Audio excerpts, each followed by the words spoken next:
afternoon, everyone. I am so thrilled to, well, good morning. You hear me going a little bit too far into our our daylight savings time loss.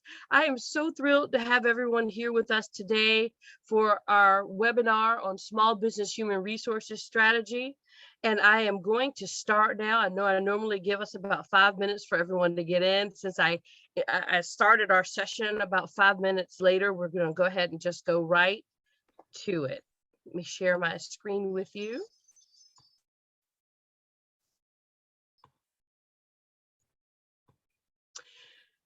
So we'd like to welcome you to the Small Business Human Resources Strategy webinar sponsored by the VSU Center for Entrepreneurship and the Minority Small Business Launch Center. I am your host, Dr. Patrice Perry Rivers. I am the director of the VSU Center for Entrepreneurship and an associate professor in the Reginald F. Lewis College of Business. What I would like to do is to show a very quick video on our Minority Small Business Launch Center program. For those of you who have been with us at this point at about 5 different sessions during our spring cohort, this will be old hat. You can feel free to do something else for this hour and 40-minute video. But for those of you that are new to our webinars, this short video is going to try to condense all of the different activities that we're trying to provide for you through this program into one. So I'm going to share this video with you now.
So I want to tell you a little bit about our project. We are a Go Virginia entrepreneurship pre-accelerator intended to increase the entrepreneurship participation rate of minorities and the performance of early stage firms in the Richmond MSA. We are implemented by the VSU Center for Entrepreneurship and the Division of Research and Economic Development at Virginia State University. We are committed to assisting all small business owners in the Richmond MSA who seek our assistance with launching and or growing their firms. What we offer are business development, training, and an array of services to current and prospective business owners to help them launch and scale. These events and programs are offered through Virginia State University's Reginald F. Lewis College of Business, VSU Center for Entrepreneurship, and also by our array of regional partners, including chambers, entrepreneurship support organizations, municipalities, some businesses, banks, the SBA, the SBSD, other higher ed institutions, and more. Our grantor is Go Virginia. It is a statewide initiative to foster private sector growth and job creation through state incentives for regional collaboration by businesses, education, and government. We are funded by the Richmond region, or the Richmond Council of Go Virginia, or Region 4. We were very fortunate to receive $453,000 to implement our grant from Go Virginia over a 2-year period. And we also received about $240,000 in cash and in-kind match funding from supporters from all across the region. So about our speaker today, Kelly Suazo Davis is the owner of Anchor Inn LLC, which is a leadership and executive coaching firm based in Chesterfield, Virginia. You may access her website address as listed above. She is a certified executive and emotional intelligence coach and a leadership consultant who holds a master's degree in management. Ms. Suazo Davis has 15 plus years of corporate consulting and leadership training experience across industries, as well as in government and in the nonprofit sector. She is skilled in leadership development, assisting firms with strategic planning, workplace relations, and leadership succession strategy and planning, among other areas. We are so excited about having her share with you today on small business human resources strategy. And with that, I am going to turn it over to you. Thank you so much, Ms. Suazo Davis, for coming. Dr. Rivers, thank you for that kind introduction. I appreciate the invite, and it's an honor to be here with you all today. We are going to go ahead to honor time, and we're going to jump right in. I am going to share my screen in a second.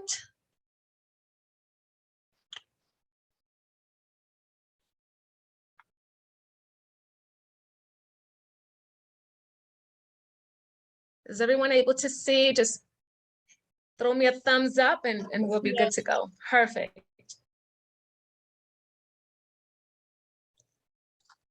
So as Dr. Rivers kindly introduced me, my name is Kelly Suazo Davis. I am the owner and also head coach of Anchor Inn. We are also, we do business DBA as Anchor Inn Leadership, providing coaching, training, and development for government entities, as well as in the corporate sector. I work with directors to executive leaders on one-on-one coaching, group coaching cohorts, to provide just another level and pivotal projection within leadership growth and development. And also, sorry about that, I've had the opportunity to work both in the corporate and government sector within my career trajectory. So today we are going to discuss the value and the importance of human resource strategy. So this is our agenda. I just provided a nice welcome and an Anchor Inn overview.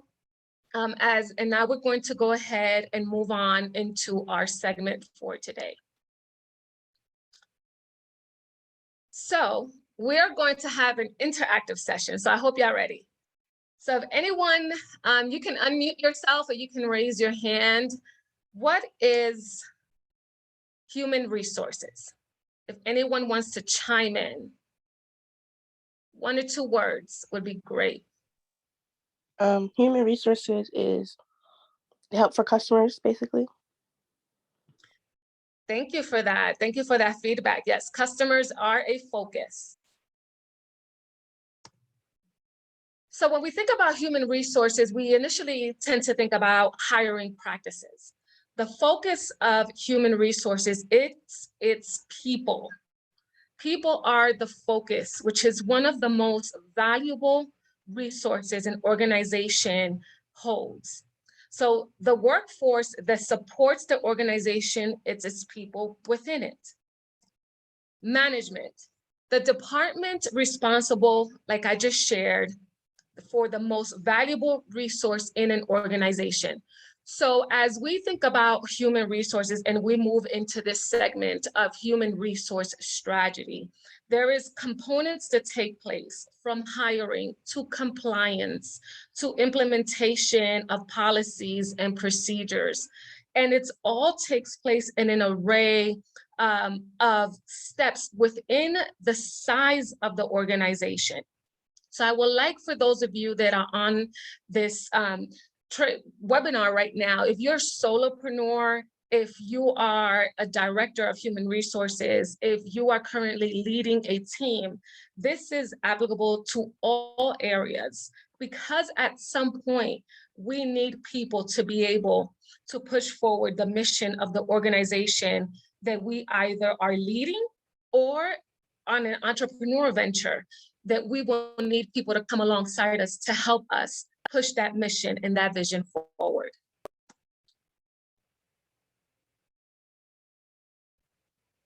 So show of hands, are all of you familiar how to use, do you have, I don't see the option to be able to use yet, or just raise your hand. I can see all of you, I'm scrolling through.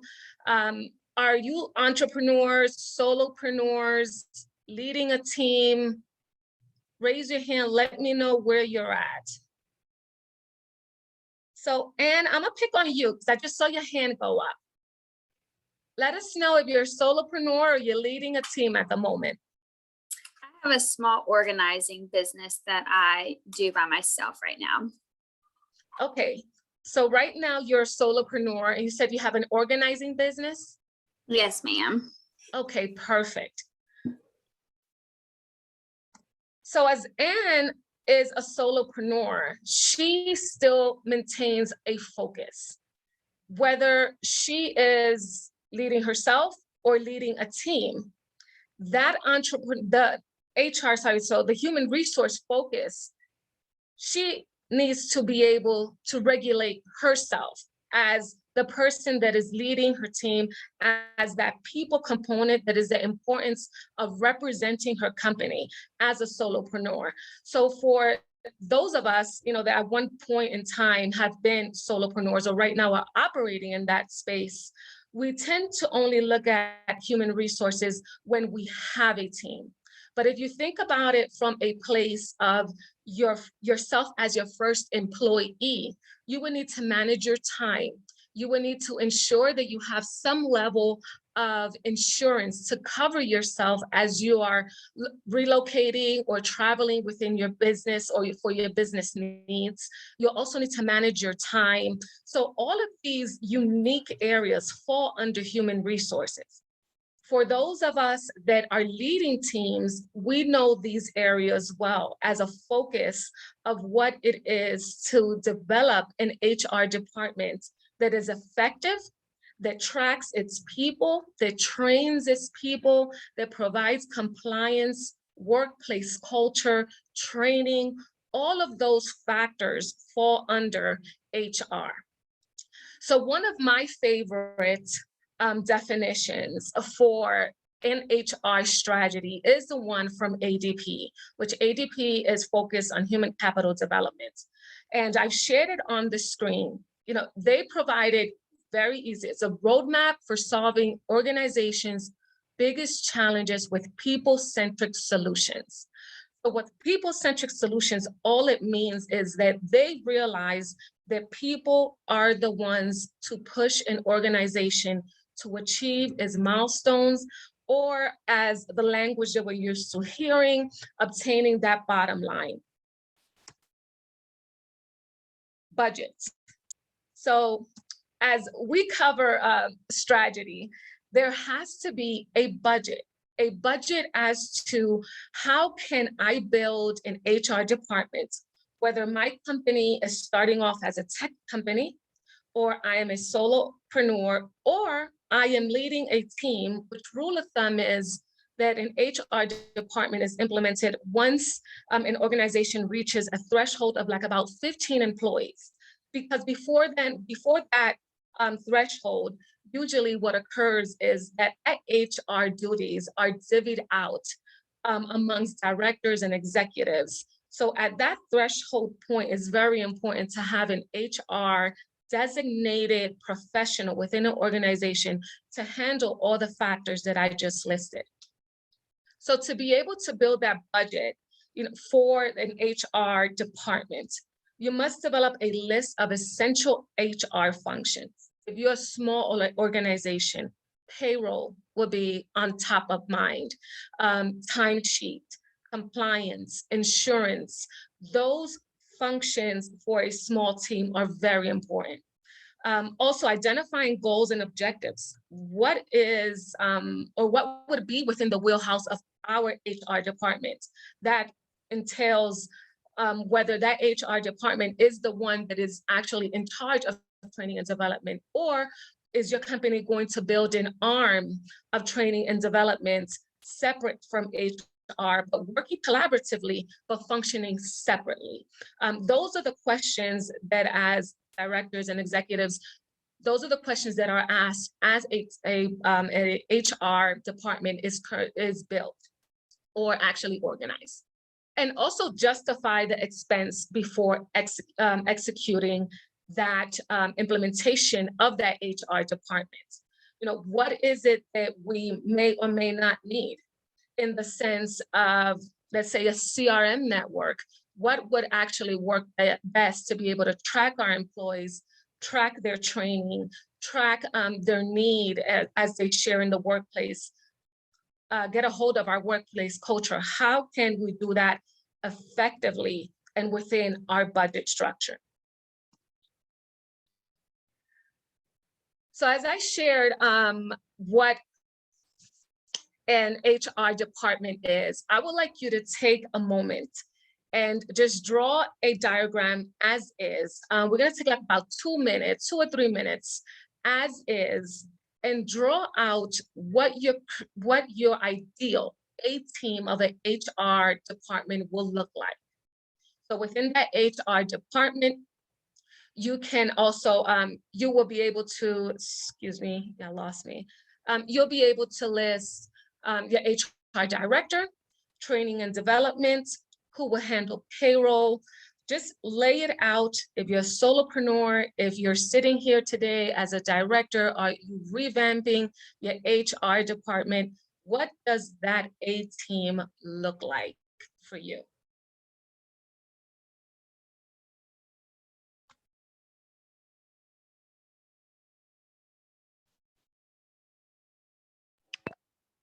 And it's very important for us to take this moment and just detail what it will look like ideally. And if you do have one, what does it look like now? Or mark areas of where changes must occur so the HR department could function right now as we're facing, what many of us have heard, the Great Resignation. Also, there's going to be an influx coming soon of people back within the workforce. So what does that look like for you? And if you have questions at this moment, you can ask them as you design what your A team will look like.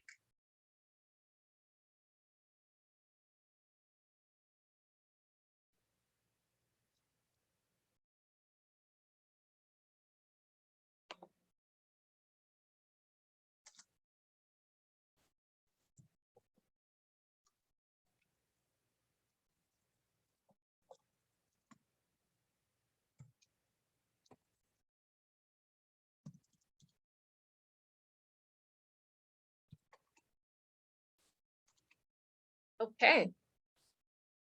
Would anyone would like to share what their A team will look like?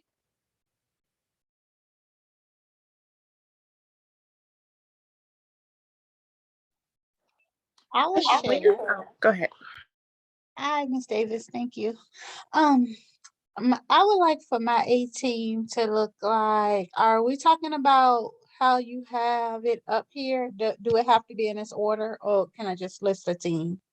You can list your team. Okay. Yes, how your A team will look for you. Okay. So on my team, I would really like to be big on leaders. And when I speak about leaders, I'm talking about, okay, you have me, the owner, the CEO, and then I would like to have like a manager. Right. And under that manager, then I would like a leader, like a lead, some leads. Maybe Okay. like 4 or 5 leads. And then under those leads are associates. Um, w- the reason why I would like more than one lead or leads is because people have certain skill sets that are stronger Mm-hmm. than others. All of us have gifts that are better than the other, not saying that they don't have that gift. But if you pick leads with all different strong characteristics that make up for what your company is about, I think you have a better chance of the morale and people actually wanting to or excited about doing the work. So I would do it that way. Okay, and I like that. I like that you shared, that you would create leads within each subsector of Yeah. your team. And to be able to identify that, it starts off as you be able to identify who can actually push that vision and who within those teams will be able to uphold it. So I really like that you went all the way down to the team structure and started off with your HR department. So I thank you for sharing with us. Thank you.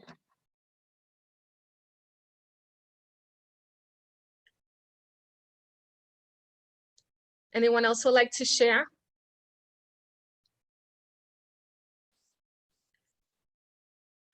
So how would your HR team, if you have built your A team and as your HR team, as the young lady just shared with us, she went all the way down to her staff and building leaders within that staff team.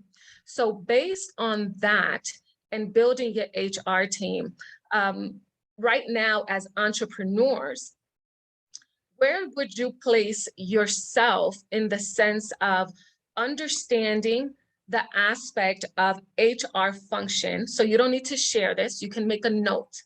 You can make a note on your paper so you can be able to track, okay, as for myself, who I am the founder, I am the entrepreneur, what areas of an HR function must I familiarize myself with so I can be able to, when the time arises, I can be able to identify a person that can fulfill this role alongside myself as I grow my company.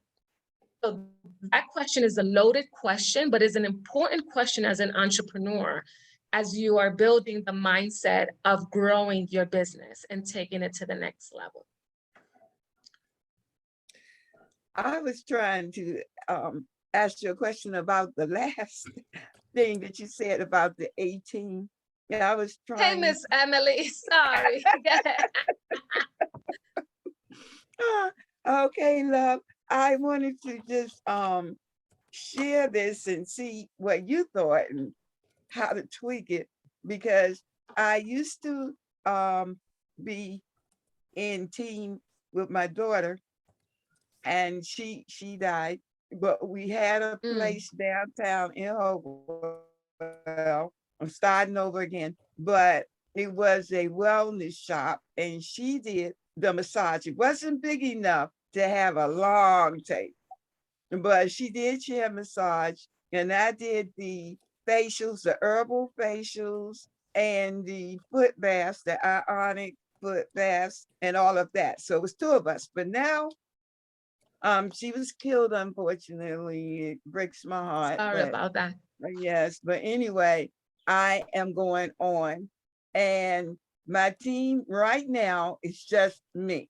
Okay, my team is just me, and I'm fortunate ahead with me being the director at the top of the team, which is me. But hopefully, I want to get an assistant, a person that will put my products out. Hopefully, I'm going to have some of the products at a place downtown, and I see Mr. Eladi's on here, and I'm going to have my things there at his place, my soaps, and a few other things, hopefully. And I want a person though that will keep track of all of that for me. And then I have part of the team training, person who will continue training. And then a marketing person as part of my team. I don't know if you can see my notebook, but that's what it That, looks like.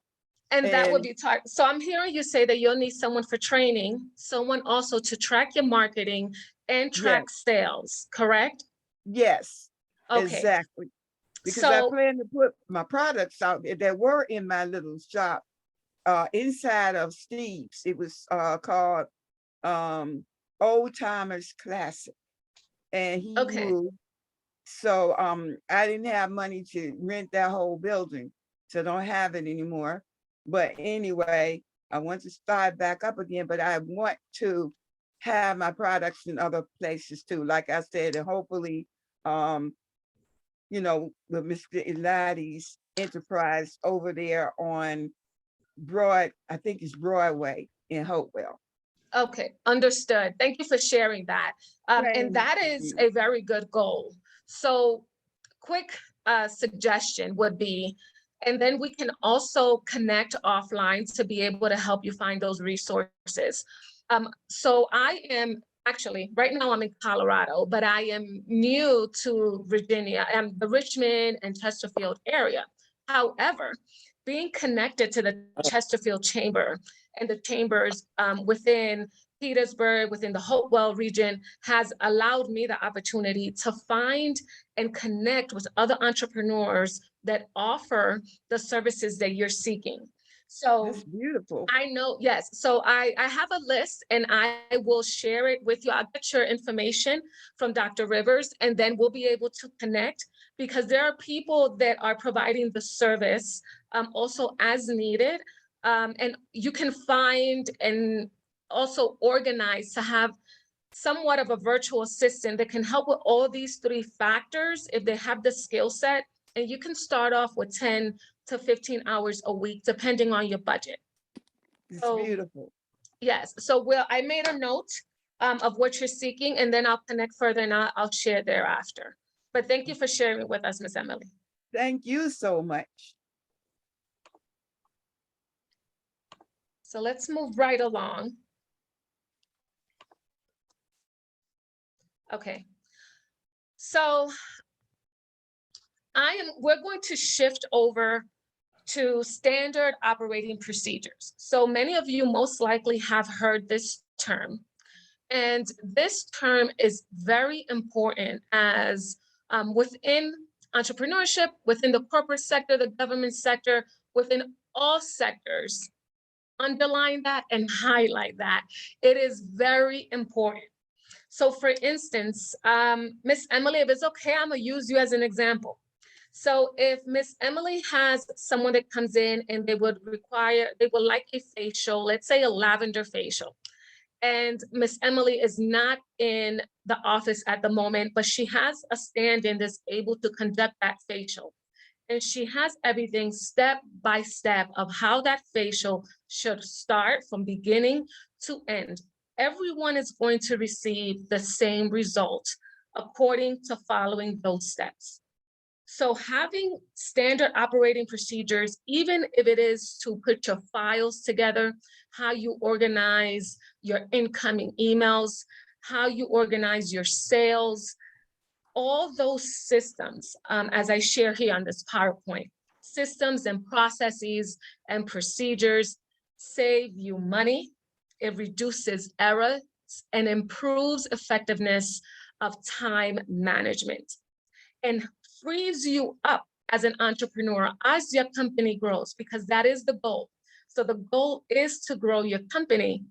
And for those that are on the call that are within the corporate sector, government sector, and you're seeking to have a team that's more effective and efficient, if there are not SOPs in place, it would be a very good time to begin, because of the fact that either right now, many of us are facing the same thing. So either your staff is changing, people are pivoting, you either cross-departmental training, whatever it may be, having the SOPs in place will help, I mean, immensely.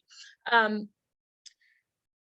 I provided this definition on here from QuickBooks. Is my favorite definition. And if I can point right here with my cursor, the second to last sentence, this is why it's my favorite. It says, whether written up in numbered steps or formatted as flowcharts, effective SOPs are complete, clearly written, and based input from workers who do the job. Okay, can I get just like an amen or something? Because the standing operating procedures are really the feedback of the people that are boots on the ground, getting the work done. They know step by step what's effective, what's efficient. And as leaders, for those of us on here that are overseers, directors, executives, listen to your people, because your people know the most effective way of how to complete a process. And for entrepreneurs, if you track your day-to-day of how you do each sale, or you communicate with your clients, or you provide a resource, that will streamline your time, but it'll also allow you to pass it on to someone else as you grow.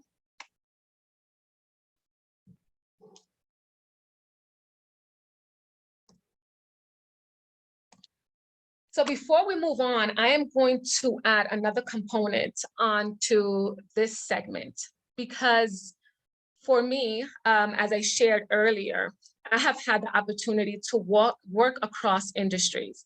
I have also been an entrepreneur for 12 years. I know that the last session you were all in, the speaker spoke about the structure of your business. And I have had the opportunity to own an incorporated business, a nonprofit, an LLC. And also I had a good stint when it was like a freebie business. So I was giving out free services. And I know many of you have done that as well. But to be able to know your structure and move in that is a way to know where your business is heading. So I'm going to share a little bit. My first entrepreneur venture was in 2010. I opened an accessories boutique, and I did it solely online while I was working for the Department of Defense. And also within different transitions, I was finishing also my graduate degree during that time. And I opened it online. And as soon as I opened it, I started off with the framework and the structure of an incorporated business. So it was Suda Fashions Incorporated, and started that online and scaled it all the way to opening a storefront within 5 years across multiple states. So understanding, for those of you that are at VSU, or those of you that are finishing your graduate degree or starting your business or growing your business, I understand that pain point. And in saying that, none of that can actually flow and your business growth take place without leadership within yourself, however that looks like. I know there's a lot of talk about an introvert leader or extrovert leader. I'm talking about just the tenacity and the courage that it takes to be an entrepreneur, and the courage that it takes to lead others, to be an executive, to be a director. In those roles, it is important to practice leadership, however it personally looks for you. So no leader is exactly alike. No leader practices leadership the same way. However, a leadership skill is essential for the growth of your business and to be able to lead others, to follow your vision. So with saying that, the last couple of minutes, we're going to move into the importance of leadership. So, well, no, go back. Okay, so what is leadership? So here's the definition that I have used. This is my thought leadership within Anchor in Leadership that I've been operating for 7 years almost. And I truly believe that leadership is a process whereby an individual influences a group of people to achieve a common goal.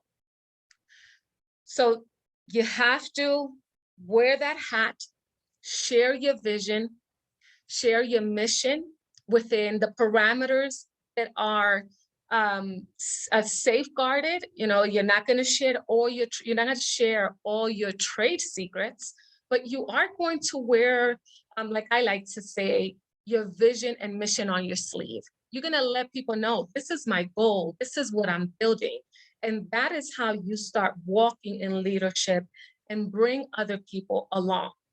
What that looks like, you can bring people along, they can volunteer. There's also constraints of, you know, how much is your business bringing in the sense of revenue. If you need to hire people on a 1099 basis, that means as a contractor, or you need to hire them, let's say if it's interns or work study. So there's many options that as entrepreneurs, as solo entrepreneurs, you can get help in growing your business and have people come alongside you, galvanize with you and within a team to be able to grow your business. However, you need to step out as a leader, knowing your product, knowing your vision, knowing your mission, and going head on onto what you envision that business is going to become. So to be able to do that, we're going to cover professional presence. What does that look like? If your goal is to become a basketball coach, and that is what your business is at the moment, and you're coaching teenagers, and that is your goal, you can walk around with Under Armour gear, sneakers. That is your presence. That is who you are projecting. Or you can also project wearing some stilettos and also a nice suit if that's what you choose, if you're heading in the direction of becoming an independent coach. But your presence will speak before you do. So focus on cultivating that presence and understand that your confidence, the level and comfortability of your assertiveness, and also your purpose, how purposeful you are about your mission and vision, that translates to investors. That translates to people helping you. It translates to opening opportunities and resources. That is your professional presence. Your leadership presence changes a little bit. I don't know. For instance, here I have EQ, which that is for emotional intelligence. Being aware of your presence when it comes to how you present yourself with your personal values and goals. Also having the emotional intelligence of just gauging the room and having that compass in place when you're meeting other people. Sympathy, empathy in place, understanding, also sharing insight, valuable insight with others. So all that involves leadership. And I just want to be able to share another perspective with you of what your personal leadership can look like.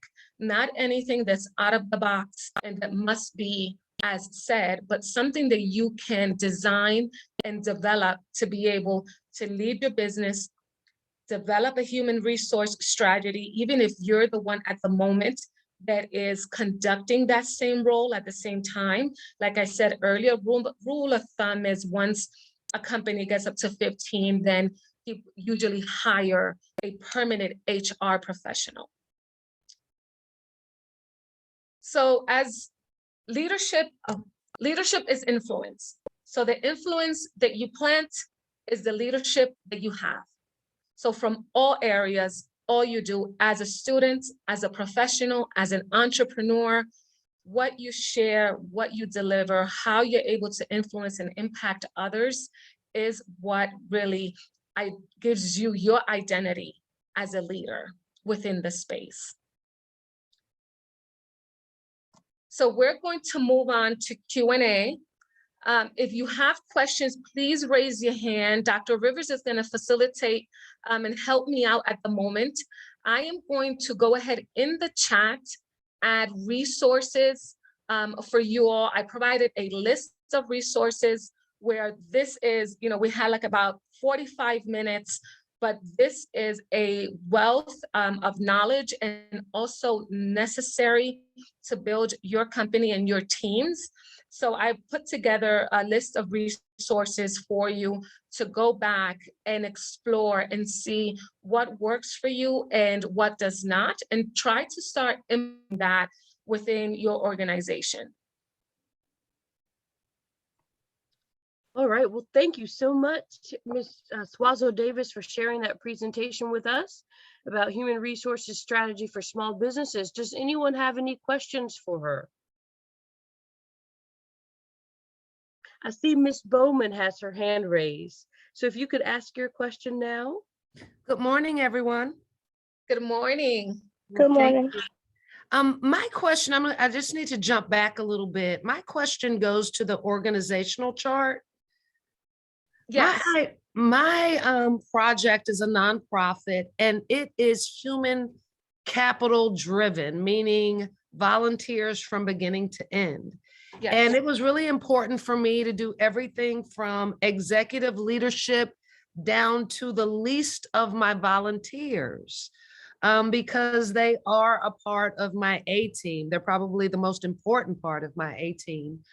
My question becomes, can an organizational chart be too big, thereby making it unattractive or even unnecessary?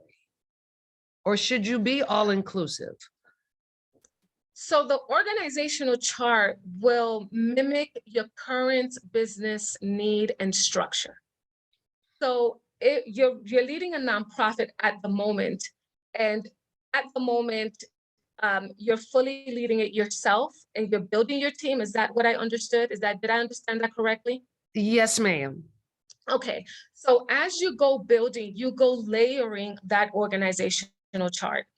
Volunteers, as we know, they are fluid. So they'll come and go. Some will sign up, some will come, some will drop off, some will have a long-term commitment, some will not. So as you grow your nonprofit, putting yourself at the top, director, executive director, then also within the resource I'm going to share, there is an organizational chart to start off. So it would be executive director. Then you can have your treasurer is very important as you have a nonprofit. You're starting off a nonprofit to be able to track that, and also just be someone there that can be a sounding board of how to fundraise or different ideas to fundraise. Also your secretary to be able to maintain your minutes, because your minutes are very important to maintain your nonprofit status. And then also someone that can help you with the operational aspect of your business. So as you start building your organizational chart and your nonprofit begins to grow and the impact begins to stretch, then you can add others within that organizational chart. Okay, now, and I don't know if I need to do this offline because I don't want to take up anyone else's time. Yes. I think I'm missing something because it kind of answers my question, but I still have an itch. Yes, so what is that? So when you start talking about my A team, is it my organizational team or is the board of directors a part of that?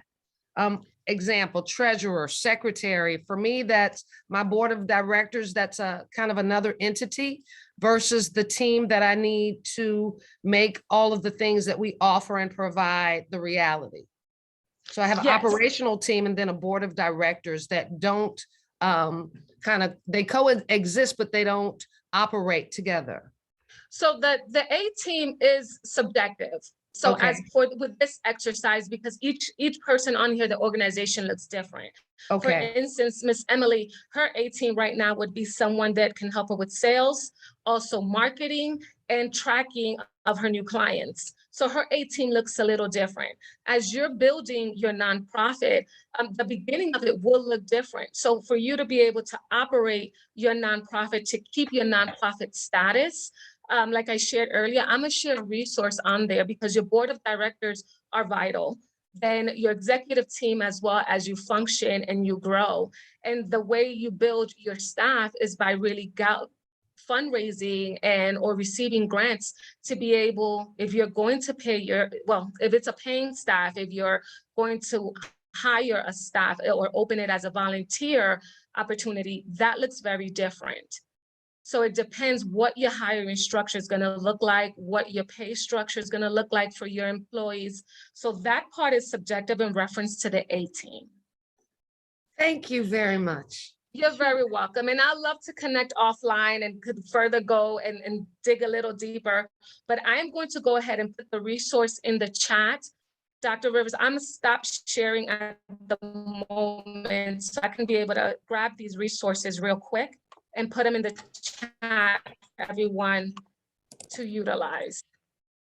And then while she's doing that, I wanted to mention to you guys that since I'm a strategy professor, so human resources and strategy are kind of on the opposite ends of the continuum in business. And so when she talked about the organizational chart, I think there is some great utility in you having as much detail as possible, because one of the things that you're going to have to do is to develop your organizational strategy. You're going to have to figure out how your operations are going to be implemented. And if you actually know every single entity or player, I don't mean human, but role, that she's talked to you about today that you're going to need in your organization, is going to better enable you to develop your operational strategy, right? And so I think that if you've got a certain subset of volunteers that you know is going to be a static subset of volunteers, it's appropriate for you to be as to get to that level of minute detail. Start from the executive level, like she indicated. You could even add an additional layer to your organizational chart that focuses on your board of directors, that implies or gives you the sort of feedback and direction that they're going to, the role that they're going to play in terms of providing feedback and insight to you. So they would be over you, right? So technically your board of directors could replace you. Yes. Since, you know, in a nonprofit organization, you don't own the firm. So I think that she was telling you that you've got a lot of flexibility in order for you to create the organization that you need. But she also talked to you about needing to have these standard operating procedures in place, and about making sure that you have all of the right players in place, even if they're at least in terms of their role. So and you could hear based on my inclination that more detail is always ideal, and then you can remove those layers if you find that these volunteers were just transient because of the skill set that these group of people offered at the time, or they themselves are a vital part of my organization going forward. It also helps that I was involved in leading a nonprofit for a while also. So I love these charts, and I love these details. You know, I love job descriptions for everyone, including the volunteers, so that everyone knows what role they are to play, what the reporting relationships are.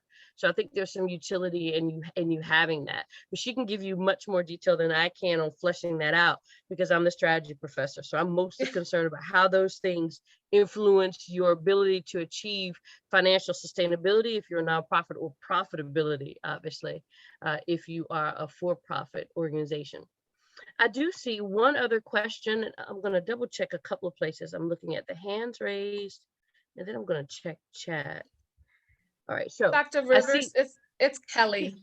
So Antonita, are you still on here?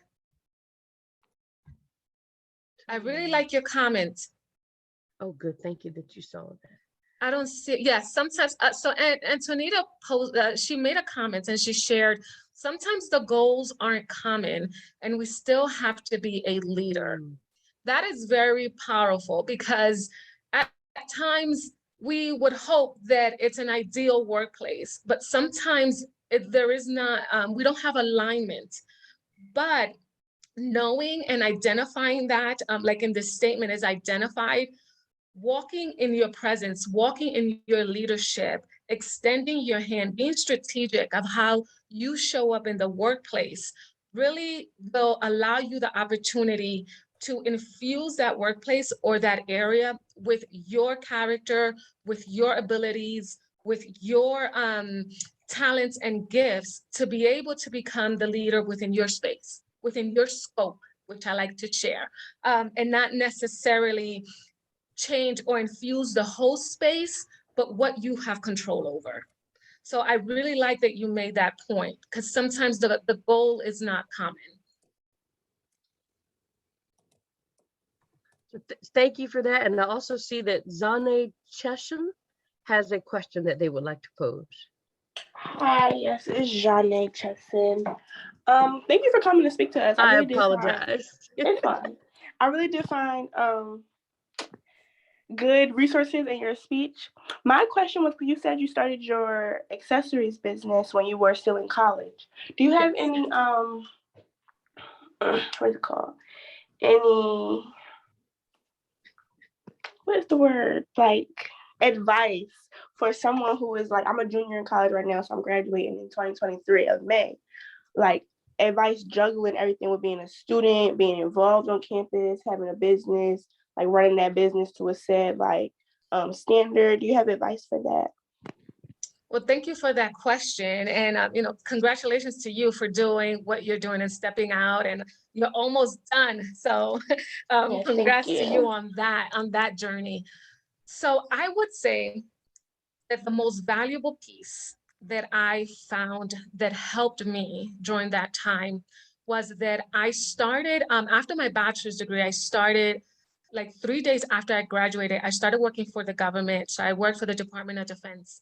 And the government is very specific, very intentional with standard operating procedures. We have binders for everything, from building a folder to how you're going to file different cases within a file cabinet, which file cabinet is for what. So when I started my business, having that skill set of identifying, number one, my niche. I knew what designers I wanted to represent in my accessories boutique.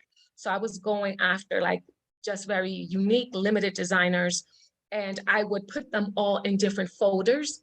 I labeled them by color, by region. I was a buyer in LA, in New York, overseas. So those standing operating procedures from your personal life and your business life together, it will really help you have a hand on everything that's going on, because you'll have organization. So that would be my biggest advice, would be to organize it in a way that functions for you, and that you can be able to have a touch point of what's happening this week in comparison to what's going to happen next week. Did that answer your question? Yes, that did answer my question, because organization is a big thing for me. So thank you. You're welcome. All right, so I just want to tell everyone, thank you so much for attending. A couple of quick resources that I wanted to refer you to. So since now you guys have access to 2 certification programs, I'm sorry, my image is going in and out here, I see that. Then one of the resources that I wanted to share with you is in the Business Launchpad certification program that VSU has put together for you. Remember, if you guys have been going through that feasibility business launchpad workbook, is that when you get to step 2, one of the things that you have to do is this personal skills or this management skills checklist. And in that management skills checklist, and what you're able to do is to really help you identify what roles you can play based on the skills that you have, what roles that you might not be able to afford outsourcing right now because but that you're willing to get training in order for you to do, like maybe bookkeeping for now until you have enough to pay someone else to do it, or enough to pay for a subscription to a reputable and effective online program for that. And then what the skills or the tasks are that someone else will do. This is something that you can work on or think about that will serve as a precursor to the organizational chart that Ms. Swazo Davis has shared with you, that you're going to absolutely need in order for you to establish who and what type of roles are going to be in your organization. But it's a really good precursor. So you guys have that here. And also, if you go back and you look at the template that we have given you for the pitch competition, or a template that you're able to use when you go to a bank. Then we give you some examples of some organizational charts that you can use in order to fill out how you're going to structure your organization. And it kind of varies from very high level detail to minute detail. And you can choose the option that you think is most appropriate for you. So I just wanted to make sure that I reference those resources that you guys have access to, and then you're able to gain access to them by going over to certification training and then going to the small business launch certificate. And then you're able to access that whole training program. I just want to make sure that if we have any new members here or new entrepreneurs who are interested in our programming and the programming that's provided by our partners, then all you have to do is to click on enroll for free here on the Minority Small Business Launch website. You literally just go to smallbusinesslaunchcenter.com. You click on enroll for free. Then what happens is you're auto joined to our mailing list, and you have access at that point to all of our resources, including our certification training and the training events that we offer through our partners and through VSU. One other thing I want to mention to those of you guys who are already enrolled in the spring 2022 cohort is that if you click on training events, you're able to download a schedule of all of our training events with Zoom links and help guides there. You can tell that's how I'm anal. So when she talks about standard operating procedures, then I'm your girl for that. You can also watch your past training videos by clicking here, and it's just going to take you to this website here, which is for event videos. And then you're able to click on all of the events that we have had in the spring 2022 cohort to help your business. The one for how to establish or choose your business legal form is being worked on as we speak by our administrative and marketing coordinator, and it will be available for you guys today. Does anyone have any other questions or comments? Well, if not, we are so thrilled again that you have participated in this programming, and we are excited about your success as a business owner, and I'd like to thank everyone for coming.